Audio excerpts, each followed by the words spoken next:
Oh, you into fitness? Well, step right this way.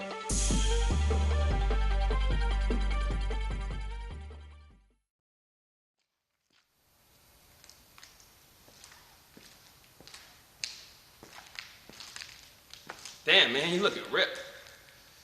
Man, I've been doing what I can to try to bring up my six-pack and try to get shredded, but I'm just not really having much luck.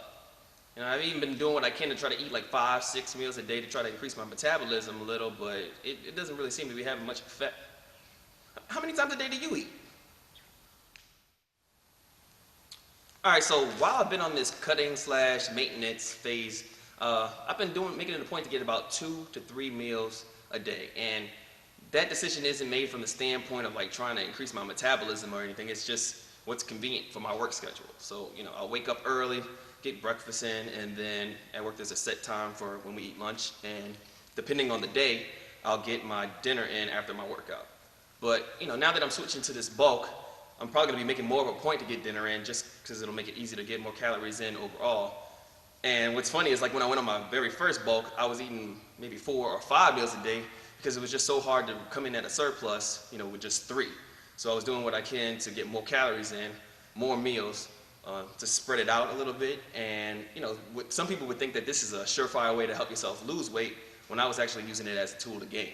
Another thing to think about and consider, you know, when you're thinking about meal frequency are the people who use the intermittent fasting protocol, right? So they're, you know, getting all their calories in this small window. You can kind of consider that as having like one big meal throughout the day. And they're able just to get as ripped and shredded as the people who eat 5 and 6 meals a day. There's competitors that do both. They both come in lean. So it's pretty clear that neither one is preventing you from getting super lean. There's a possibility that one might be slightly more advantageous to getting to super low percentages of body fat, but you know, meal frequency is really not stopping you. It's what's going to be stopping you from getting lean. So yeah, that's the main thing you need to take away from all of this. Maintaining a caloric deficit should be your #1 priority when it comes to fat loss. Don't really get hung up on meal frequency.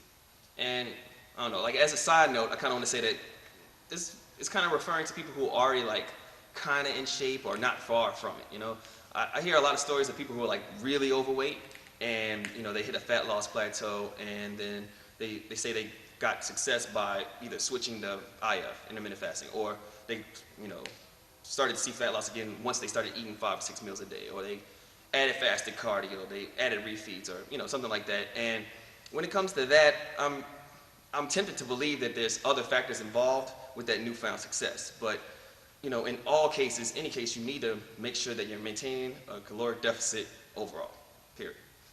But yeah, that's it for this one, guys. Be sure to leave me a comment. Tell me, you know, why you do or don't agree with increasing meal frequency to help fat loss.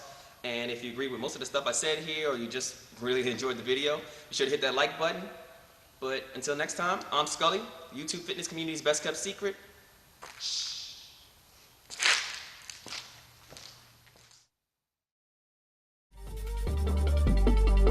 Bitch, you wasn't with me lifting in the gym?